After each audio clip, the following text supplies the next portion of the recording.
광주시의 내년도 국비 반영액이 사상 처음으로 2조 원을 돌파한 가운데 전남도는 지난 2012년 이후 처음으로 6조 원 시대를 열게 됐습니다.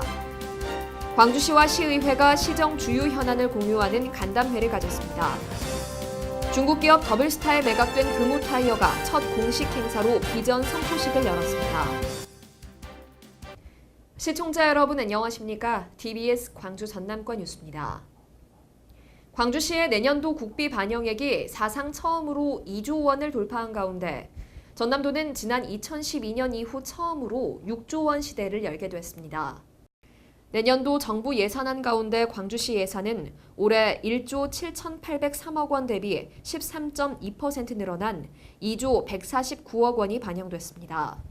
일자리와 연계한 4차 산업혁명 관련 사업 예산과 아시아 문화중심도시 관련 예산이 대거 반영된 점 등이 가장 큰 성과로 꼽혔습니다. 전남도는 내년 정부 예산안에 모두 6조 1,041억 원이 반영돼 올해 정부 예산안보다 6,008억 원이 늘었습니다. 특히 사회 간접자본 분야에서 정부 투자 축소 기조에도 불구하고 전년보다 1,241억 원 증액된 8,031억 원이 반영돼 앞으로 현안 사업 추진에 탄력이 붙을 전망입니다. 광주시와 시의회가 시정 주요 현안을 공유하는 간담회를 가졌습니다. 이용섭 광주시장을 비롯해 김동찬 시의회 의장, 황현택 산업건설위원회 위원장과 소속위원 등이 참석한 이번 간담회에서 광주시는 도시철도 2호선 공론화와 광주형 일자리 모델인 현대자동차 완성차 공장 설립을 위한 투자 협약 등 주요 현안 사업의 추진 상황을 설명하고 시의회의 협조와 의견을 구했습니다.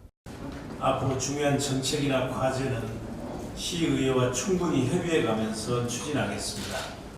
한편 이번 간담회는 지난 22일 황현택 의원 등이 제271회 임시회 제1차 본회의 5분 발언을 통해 민선 7기 이용섭 호가 불통행정을 하고 있다고 질타한 이후 전격적으로 이뤄진 것으로 알려졌습니다.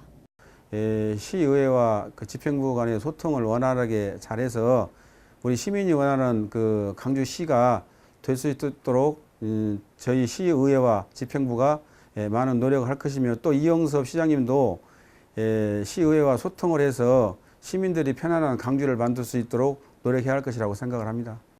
광주시 관계자는 앞으로도 중요 사안에 대해서는 해당 상임위원회를 중심으로 격의 없이 정보와 의견을 교환하는 자리를 만들어가겠다고 말했습니다.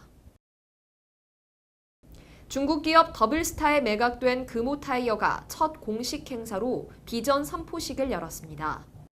이번 선포식에는 차이융선 더블스타 회장과 김종호 금호타이어 회장 등 임직원 4천여 명이 참석했습니다. 이 자리에서 글로벌 비전을 발표한 더블스타 차이융선 회장은 금호타이어가 상호 신뢰를 바탕으로 한중경제 합작과 민간 우위 등의 모범이 되길 바란다고 밝혔습니다. 금호타이어 김종호 회장은 신뢰받는 브랜드로 거듭나겠다며 공장을 정상화하고 내년부터 영업이익을 내는 건강한 회사를 만들겠다고 말했습니다.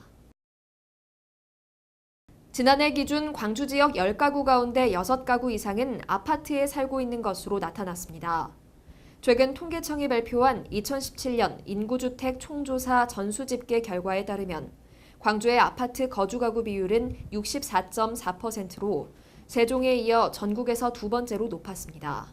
광주의 총 가구는 57만 5천 가구로 이 중 아파트는 37만 1천 가구, 단독주택 16만 8천 가구, 연립주택 7천 가구, 다세대주택 6천 가구 등의 순이었습니다. 전라도 정도 천년을 맞아 광주시청 로비에서 천년의 비상을 주제로 도자기 특별전이 열렸습니다. 시민과 청소년들에게 전라도 도자기의 우수성과 한국의 전통 문화를 널리 알리기 위해 마련된 이번 특별전은 모두 22명 작가의 작품이 전시됐습니다. 한편 총 90여 점의 작품을 선보이는 이번 특별전은 이달 31일까지 계속됩니다. 시청해주신 여러분 고맙습니다.